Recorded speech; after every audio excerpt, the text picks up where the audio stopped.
आपकी इतनी डिमांड पूरे देश भर में प्रचार के लिए क्यों हो रही है आजकल? जहां भी चुनाव हो रहा है आपको जरूर बुलाया जाता है, हर जगह आपको। नहीं, मैं तो एक कार्यकर्ता के रूप में जाता हूं, और मैं ही नहीं जाता हूं, भारतीय जनता पार्टी के सभी नेता जाते हैं हमारे, मैं भी हूं, क्योंकि मैं भगवा कपड़ा पहनता हूं तो अलग से दिखाई देता हूं।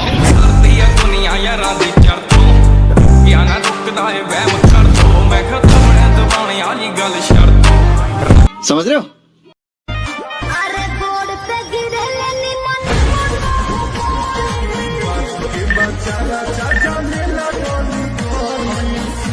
यही नहीं, अभी और सुनिए। स्कूल में गया, मैं जाकर के बच्चे से पूछा कि पहचाना आपने मुझे? तो वो छोटा सा बच्चा बोला कि हाँ मैंने पहचान लिया। मैंने पूछा कौन हूं मैं? तो बोले आप राहुल गांधी। फर्क बहुत ज्यादा नहीं है। बच्चे भोले भाले होते हैं लेकिन मन के होते हैं सच्चे। जो बोला होगा बहुत सोच समझ के ही बोला होगा।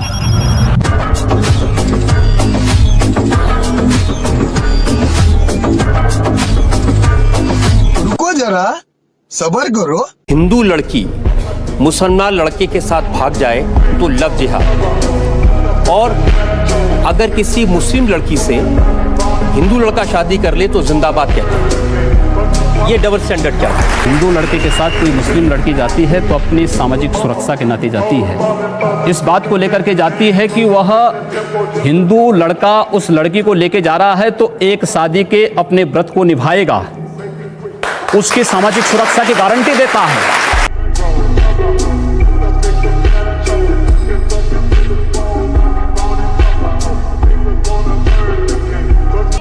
समझ रहे हो?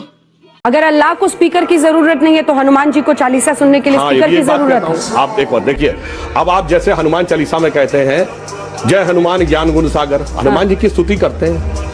आप हमारे मन की बात है, अजान में क्या कहते हैं? अजान में क्या कहते हैं? अशहदु इलाहुल्लाह, अल्लाह के अलावा कोई इबादत के लायक नहीं है।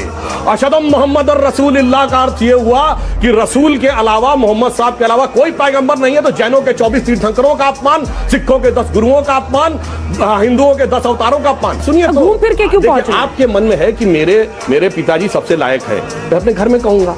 अब आप ये कहें कि मैं दुनिया भर को सुनाऊंगा, मतलब बाकी के नालायक हैं, तो इस बात से प्रॉब्लम है।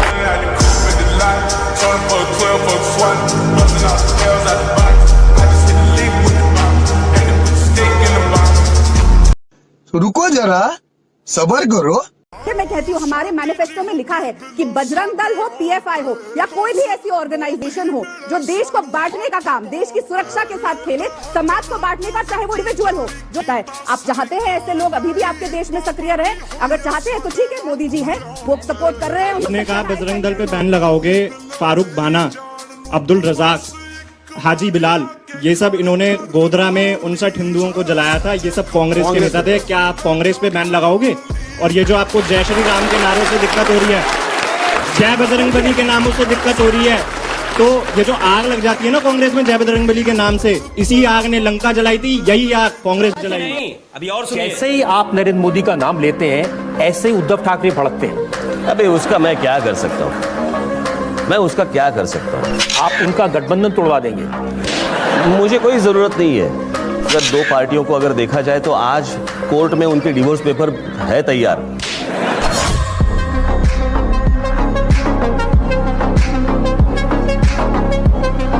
ये मेरा सौभाग्य है कि जब मैं उत्तर प्रदेश में मुख्यमंत्री बना तो मैं आगरा गया। तो आगरा में एक म्यूजियम बन रहा था, उसका नाम था मुगल म्यूजियम। मैंने कहा कि मुगल म्यूजियम आज के दिन पे, मैंने कहा इसका नाम छत्रपति शिवाजी महाराज का म्यूजियम हो। हमारा संबंध छत्रपति शिवाजी महाराज से है, हमारा संबंध मुगलों से नहीं है।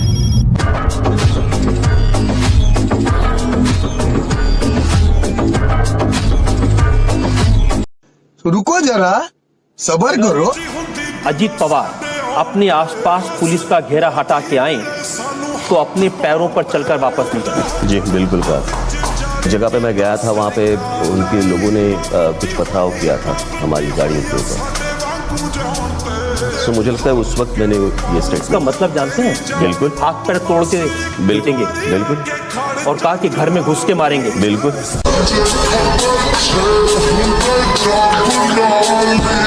यानी आप ठोकशाही की राजनीति से दूर नहीं हटेंगे। बिल्कुल, जहाँ पे जरूरत है टोकशाही की वहाँ पे टोकशाही ही होगी। ये लोकतंत्र है। लोकतंत्र होने दो, लेकिन जहाँ पे सुनवाई नहीं होती वहाँ पे हाथ उठेंगे ही। राज ठाकरे जी, यही इसी भाषा की वजह से आपके खिलाफ आज कई FIR दर्ज हुए हैं। कुछ फर्क नहीं पड़ता, कोई फर्क नहीं पड़ता। कुछ फर्क नहीं पड़ता।